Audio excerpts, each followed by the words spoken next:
Henry Peso Grisones.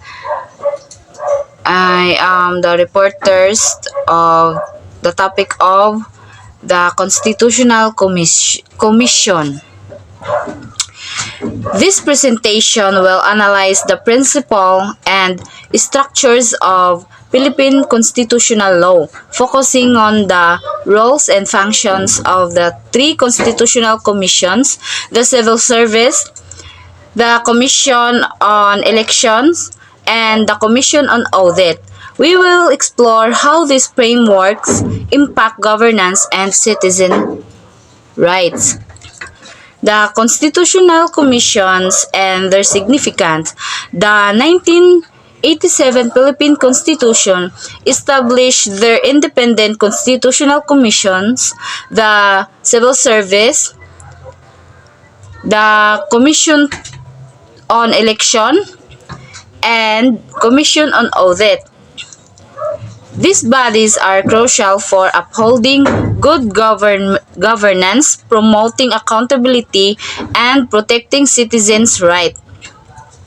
Their independence from the three main branches of government, which is the executive, legislative, and judicial,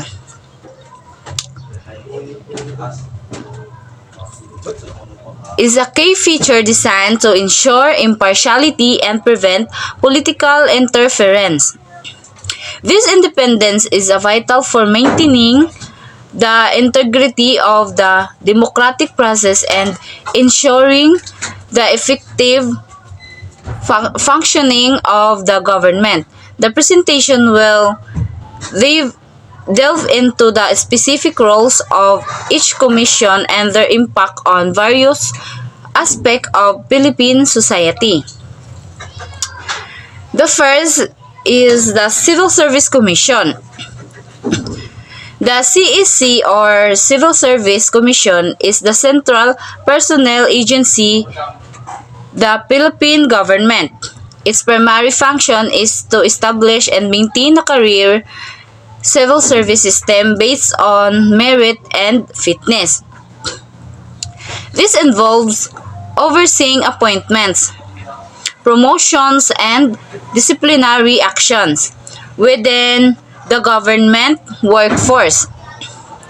The civil service aims to ensure that public office is a public trust, free from political patronage and favoritism. Key aspects of the civil service work include the merit-based recruitment and selection. Based nga di sa merit-based recruitment and selection, nag-recruit sila nan mga nakapasar sa civil service, tas amay ni sila ang para ma-qualify na mapart sila sa political as ma-connect ana. The second is career development and training. Amoy ni sabsiyaan nagapromote ng mga professionals development sa civil service o nagakuan sab sila ng mga trainings programs.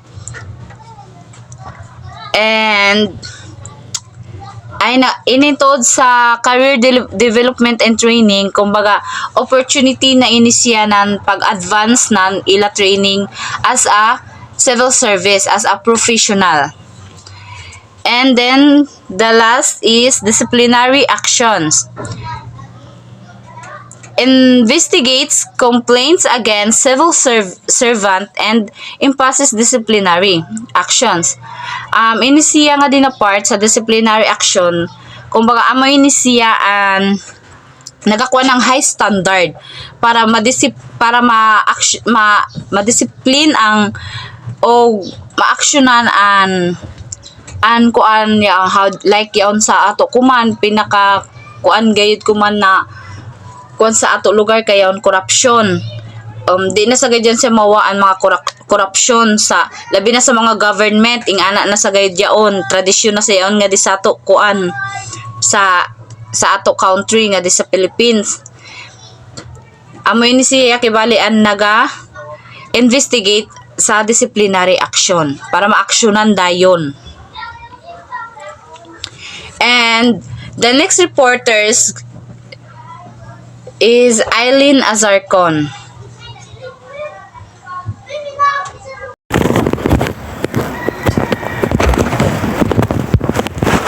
Good morning, ma'am. My name is Allen D. Azarcon, BPE 2B.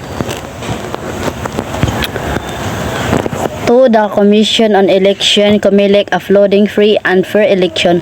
COMELEC is responsible for ensuring free, orderly, honest, peaceful, and credible election in the Philippines. Its functions are extensive and crucial to the democratic process, including voter registration. COMELEC manage the registration of voters and maintains the electoral rules. So, ang COMELEC kibalik, sample, ang COMELEC sila kibalik ang nag-maintain ng tao, nakarehistro na ka sa COMELEC, ila tumano ng ila rules, kung hain ka nakabutar, ngato basihan, kung pagparehistro nimo kung hain ka na barangay na nakabutar. Then, Election and Administration, COMELEC oversees all aspects of the election process from the setting up of polling place to the counting of votes. So nga di sabsa ko an example, nakabotar na ka tapos sila kibali na mga administration magkuan sila ng rules na tuman sa balaod, human butar sila ang mag-counting kung kibali itong mga tao na yagbutar, pila na kibali, pila kabuok. Amo yan, mag-count sila. Then sa election dispatch resolution, COMELEC has quasi-judicial power to resolve election related dispatch, including pre-election cause and election protest. Then regulation of political parties, COMELEC registered political parties and organizing and enforce campaign finance law. So ini saan sila sila ang gakuan ng mga financial og pag-audit may para ang ato gobyerno may budget na financial sa mga para sa mga otoridad.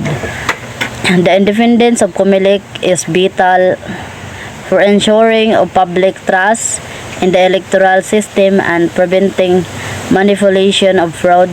Its decisions are subject to review by the Supreme Court through certiorari.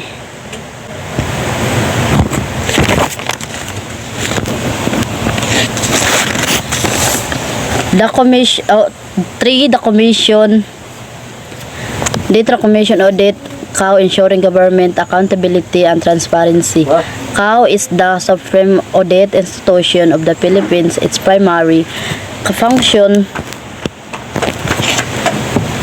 it is to examine, audit, and settle or accounts pertaining to government revenues, receipt, expenditure, and the use of government funds and properties. CAO role is crucial for promoting transparency and accountability in government spending and preventing corruption. Its key responsibilities include financial audits. CAO conduct audits of government agencies, local government unit, and government-owned and controlled corporation.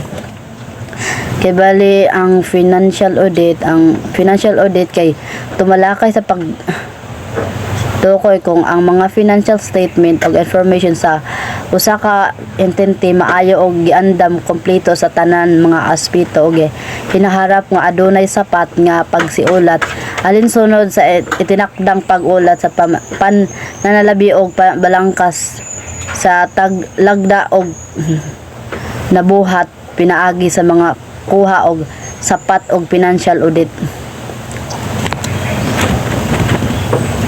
Compliance audit. CAO ensures that government transaction comply with existing law and regulation.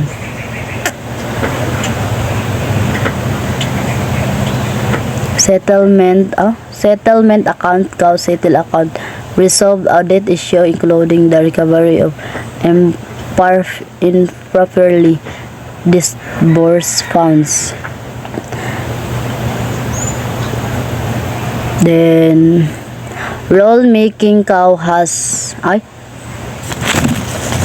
kibali ang role making cow has the authority to promulgate accounting, the auditing rules, rule and regulation. Tabal ang settlement account amo yatong ga-audit og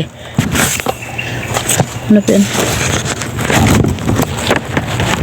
Usayon ang mga tamang mga account nga may kalabutan sa kita og og ang resibo na paggamit sa mga pundo og kaabtangan nga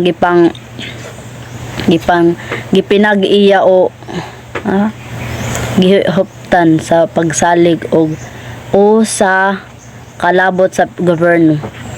Then role making cow has the authority to promulgate accounting and the auditing rules and regulation.